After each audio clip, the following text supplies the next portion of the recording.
Before we go upstairs and before you go upstairs and have your class, I gotta ask you, man, what are you reading, man? I'm reading the book When Money Dies. That's too depressing, Dr. Warren. No, it tells you what happened to in Germany in the 1920s after World War I when Hitler, before Hitler came to power, how money failed. Okay, talk loud so we can hear you. So the bottom line is that you think that we're going to get rid of this dollar? It's going to be a new currency issued or what? There's no question about it. A new currency? A new currency. That's the only way that they can reduce the debt and make it manageable, where people can have certain things, like, for instance, health care and all that stuff. Yeah, but, you know, this election coming up, and I know it's a little crowded here. We may have to go upstairs a little bit quieter, but no matter who's the next president, Mitt Romney or Barack Obama, the economy is not going to improve. No, there's no hope for it. I mean, there's no hope. What you need now is basically a new or reboot or reset of the whole economy. The debt structure is too great. The people are in too debt. It's impossible to be served and maintain any type of services in which people are used to here in America. It's just impossible. See, the $16 billion debt is going to have to either be paid.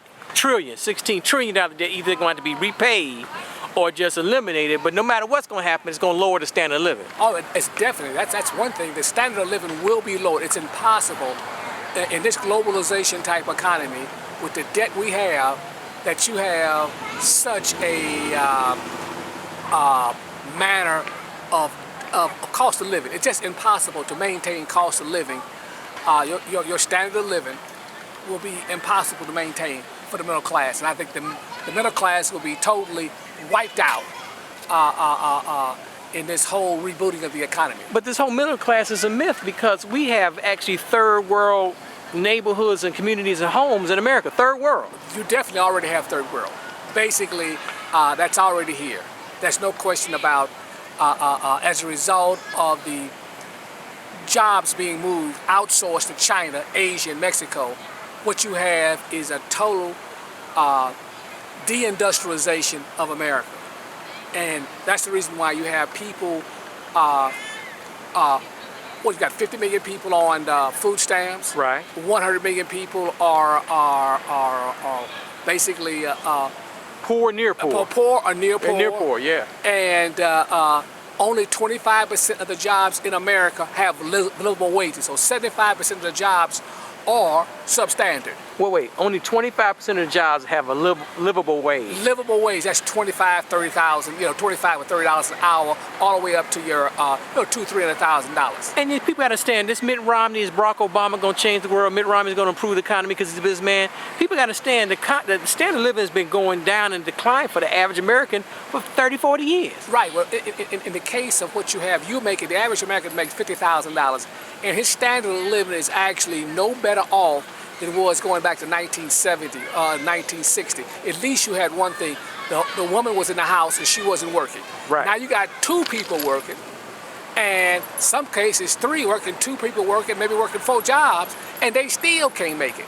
You live in a house that's upside down, and you're having high cost of food, and you haven't seen anything as this thing rolls down. The Federal Reserve continues to print money, and what most people don't understand is that the debt that we need to finance the system, we can't even sell the debt. America cannot have their bonds and treasury bills accepted by the Chinese or foreigners because they say, listen, you too deep in debt. Yeah, so I don't understand it. Why are we selling bonds? Why are we forcing the Chinese and other people around the globe to buy our debt? I don't get that. Because we don't generate enough money from the taxes. The taxes are only $2.4 trillion. And you add up Social Security, Medicare, you're running a deficit. If you add those deficits in, like you should on general accepted accounting practices, the deficit wouldn't be 1.5 trillion, 1.6 trillion. What you're running is actually about $5 trillion deficit. 5 trillion. 5 trillion. And listen, Obama already ran up $5.8 trillion. Do you understand that the people say, well, what the brother gonna do? He done ran up 5.8. Well, he almost had to though. Well, then that's true, but then if you had to, the problem is that your money, your dollar bill won't be worthless. Right. It'd be totally worth it. So if he goes another 4 years, we're talking about this guy's going up maybe $10 trillion. He'll be the worst president in the history of the world. But if Mitt Romney and Paul Ryan become president or vice president, they're going to have austerity, massive austerity. That still won't. They still won't be able to reduce the deficit to a manageable level. So you're saying if we go deeper in debt or massive austerity, and that's just hard measures. Look up the word austerity, y'all. Right. What that means is cutting most of the social programs. Yeah. And if they cut them all to the bone, you would still have $1 trillion deficit. Remember, in 2007 or 2004, we only had about it was under $1 trillion. Matter of fact, when Bush came in, we were running on $200 billion deficit. And when he started the wars and everything, and et cetera, now we're up to over $1.5 trillion every year we're running, and we are the largest debtor nation in the history of the world. And the only way that you'll be able to offset your savings and everything, you better have some silver or gold. Silver and gold. That's the only thing that's going to be able to hedge your savings. Because listen, your savings in the bank is only paying less than 1%. Less than 1%. Now, if you got $10,000 in the bank, you're not even making less than $100 a year. Get real. And there's a lot of people who are homeless. And what I mean by homeless, they lost everything, or almost everything. They moved in with family. So they're not technically homeless, but they home they used to have don't exist. They had to move out. So there's a lot of folks who are homeless, but they're living with family. You know what I'm saying? Well, yeah, that's because basically you have a deindustrialization of jobs. Listen, you have really less than 10% of the employment work in factories these days. If you go back, say 30 years or 20 years, it was more like 30 or 40%, good 30%. So a third.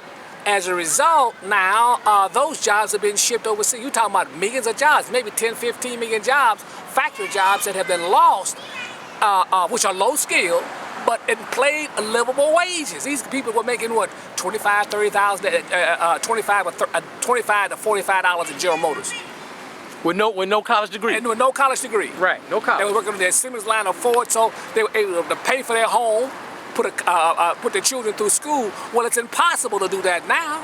It's an impossibility to be paid any type of money under this current system that we have. And say it's a perplexity Obama, because nobody else can help us. It's impossible. if you get a good college degree, we're not too far from the University of Chicago, down the street over here. If you get a good college degree from a good school, it's almost, you get a cost-benefit analysis, it may not pay off. Oh yeah, well For some people. For a lot of people, it will. Let me say, listen. Just put in Google where Harvard graduate law school. They graduated from Harvard Law School, $140,000 in debt. And listen, these are white people, and they can't hardly find no job, at least to be able to live comfortably and pay off the debt. So listen, you got people going to school for sociologists, being social workers. That stuff gonna be all cut.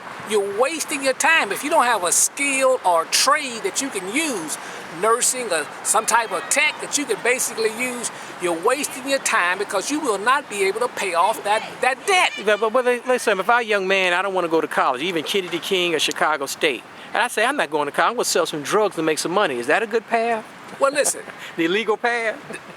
The chances are, one, getting shot, killed, or going to jail. So, I mean, the risk there is almost impossible. And on top of that, I mean, what you going to do with IRS and the money you're making? How you going to justify driving a Beamer, $80,000 Beamer, and you ain't got a job nowhere? But and tell these little girls that if you have a bunch of babies and you're single with a bunch of children, you're going to be poor. Oh, listen, it's impossible for anybody that has a baby, is out in high school or anything, they through.